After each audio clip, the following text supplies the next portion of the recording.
Yang kami hormati pimpinan DPR, Ketua Komisi 8, 9, dan 11 DPR RI, para anggota Komisi 8, 9, dan 11 DPR RI.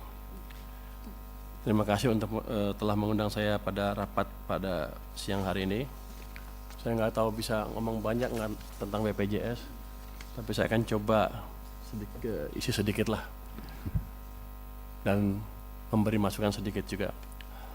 Bapak Ibu pimpinan anggota Komisi 8, 9, dan 11 yang saya hormati, sebagaimana kita ketahui bersama bahwa APBN 2026 next didesain tetap ekspansif dan sustainable untuk mendukung 8 agenda prioritas yang diantaranya untuk mewujudkan kesehatan yang berkualitas, termasuk untuk mendorong efektivitas program Jaminan Kesehatan Nasional atau JKN, sehingga akan meningkatkan akses, kualitas layanan, serta mampu memproteksi keuangan masyarakat dalam memenuhi biaya kesehatan.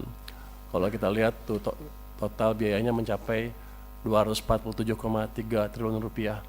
Jadi pemerintah betul-betul serius memperbaiki kesehatan masyarakat. Ini mungkin angka yang kadang-kadang orang nggak tahu. Kalau saya di keuangan juga bingung, pusing terus, ini besar terus, makin besar, tapi nggak apa-apa. Ini memang kewajiban pemerintah untuk menjaga kesehatan masyarakat. Next, berbagai program pemerintah memberikan manfaat yang diterima langsung oleh seluruh lapisan masyarakat.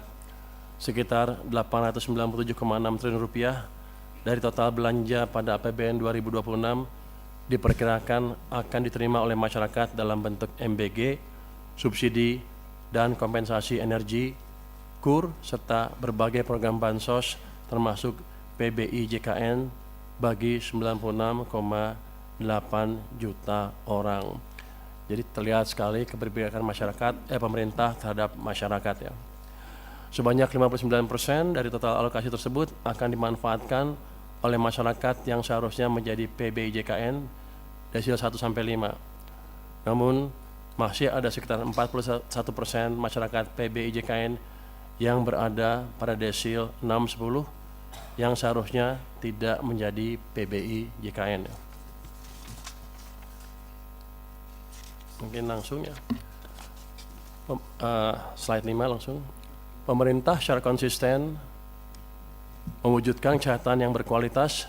Pada tahun 2026, pemerintah telah mengalokasikan anggaran kesehatan yang mencapai 247,3 triliun rupiah, seperti yang saya sebutkan tadi, meningkat 13,2% dibanding tahun sebelumnya. Mencakup di dalamnya untuk mendorong efektivitas program JKN melalui dukungan iuran bagi penerima bantuan iuran atau PBI untuk 96,8 juta peserta. Seperti yang tadi disebutkan juga oleh Menteri Kesehatan. Komitmen pemerintah terhadap JKN diwujudkan melalui dukungan pembiayaan JKN yang terdiri dari pembiayaan defisit. Sejak tahun 2014 sampai 2019, tren pembiayaan JKN mengalami peningkatan defisit. Penyebab utama karena gap iuran dengan manfaat. APBN berkontribusi menutup defisit hingga tahun 2019 dan tahun-tahun selanjutnya dengan melakukan intervensi dengan penyesuaian melalui Perpres 75/2019, Jo Perpres 64/2020. Yang kedua adalah melalui pembayaran iuran bagi penyelenggara negara ASN mencangkup pekerja penerima upah penyelenggara negara, ASN pusat, TNI dan Polri, juga yang bukan pekerja penyelenggara negara yaitu pensiunan dan veteran. Yang ketiga melalui jalur pembiayaan P4 untuk reformasi JKN. Dukungan reformasi JKN melalui skema program for result atau P4 dalam rangka penguatan kualitas dan akses layanan dan keberlanjutan dan efisiensi penajaman belanja kesehatan dalam JKN. Berikutnya, pemerintah juga mendukung JKN dengan membayarkan iuran PBI JKN melalui DIPA Kemenkes. Komitmen pemerintah terlihat dari capaian PBI JK yang selalu di atas 99% sejak tahun 2023.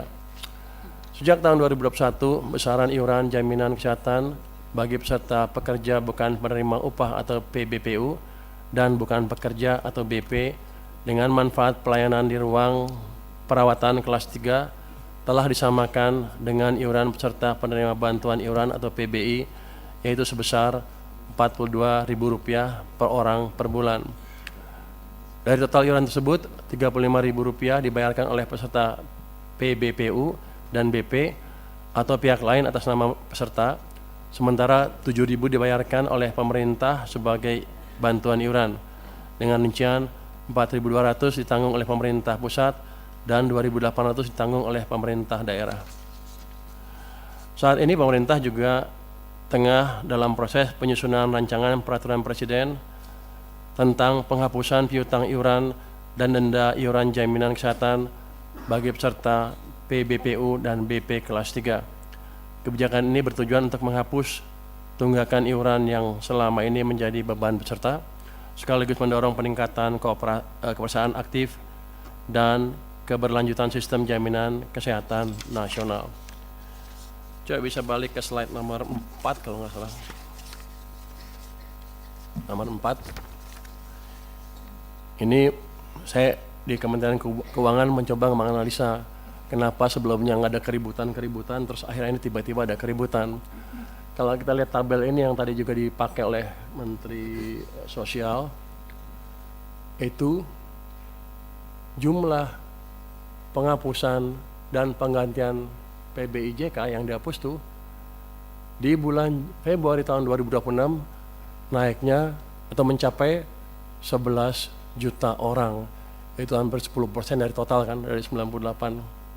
Sebelumnya 7, 1, 1, 1, 1 di bawah 1 juta, dan di 1 juta di bawah 1 juta.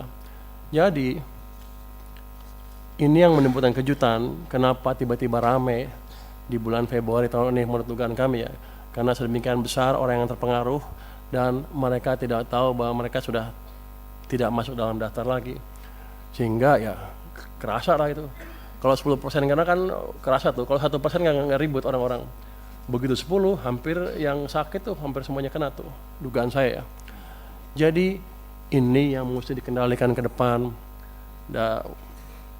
Kalau ada angkanya drastis seperti ini ya di smoothing sedikit lah, di average 3 bulan, 4 bulan, atau 5 bulan terserah, tapi jangan menimbulkan kejutan seperti itu. Bapak, Ibu pimpinan, dan seluruh anggota Komisi 8, 9, dan 11 yang saya banggakan, kita semua tentu ingin program JKN ini dapat berjalan efektif, sehingga benar-benar manfaatnya dirasakan seluruh masyarakat Indonesia tanpa keributan yang terlalu signifikan, karena uang yang saya keluarkan sama, nggak berubah. Kenapa keributannya beda? Berbagai langkah perbaikan tentunya harus terus dilakukan agar tepat sasaran. Apa? Iya tuh keributan kan. Oh, ribut aja lo. Kan saya hanya diundang ke sini, katanya ada protes di masyarakat ramai. Tadi Bapak Ketua juga bilang ada keributan di masyarakat sedikit. Jadi saya bilang keributan aja lah biar sama bahasanya ya Pak ya. Tapi kita ngerti masalahnya di mana. Jadi dengan sejalan dengan tersebut, upaya perbaikan ketetapan sasaran senantiasa harus mempertimbangkan hal-hal sebagai berikut. Tadi Pak Menkes sudah memberi permintaan berapa bulan, segala bulan. Saya perkuat sedikit deh. Pertama, perubahan data PBI JKN pada prinsipnya merupakan upaya untuk meningkatkan kualitas dan tata kelola program JKN agar lebih tepat sasaran, melindungi masyarakat miskin dan tidak mampu. Itu. Jadi pemutahirannya jangan bikin keributan. Yang kedua, penonaktifan peserta PBIJK dapat dipertimbangkan untuk tidak langsung berlaku, namun diberikan jangka waktu 2-3 bulan, tadi Pak Menkes 2 bulan, 2-3 bulan yang disertai dengan sosialisasi kepada masyarakat. Jadi begitu mereka masuk list, tidak masuk lagi ke daftar PBI, langsung trigger sosialisasi ke mereka bahwa mereka tidak masuk lagi ke list itu, sehingga mereka bisa melakukan tindakan yang diperlukan, entah membayar dengan tempat lain atau gimana. Tapi jangan sampai yang udah sakit tiba-tiba begitu mau cek cuci darah lagi tiba-tiba nggak eligible, nggak berhak.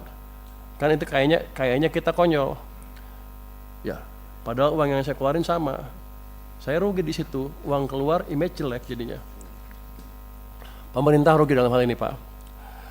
Kemudian yang masukan dari kami adalah penentuan jumlah PBI dilakukan dengan hati-hati dan terukur dengan mengedepankan ketepatan sasaran, kemudahan akses layanan, dan menjaga keberlanjutan program JKN.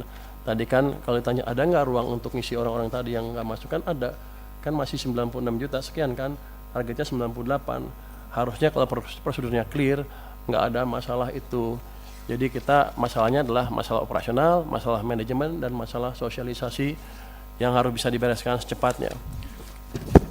Kalau itu membuat uang yang saya keluarkan untuk Anda lebih kecil, saya mendukung. Ribut dikit nggak apa-apa. Tapi ini kan sama, uang yang saya keluarkan sama, ribut lagi. Saya rugi banyak, Pak. Ke depan tolong dibetulin. Dengan demikian penjelasan kami tentang dukungan APBN 2026 untuk mendorong efektivitas program JKN dalam rangka mewujudkan SDM unggul, sehat, produktif, dan berdaya saing untuk menghadirkan Indonesia yang tangguh, mandiri, dan sejahtera. Terima kasih. Kami kembalikan kepada pimpinan. Wassalamualaikum warahmatullahi wabarakatuh.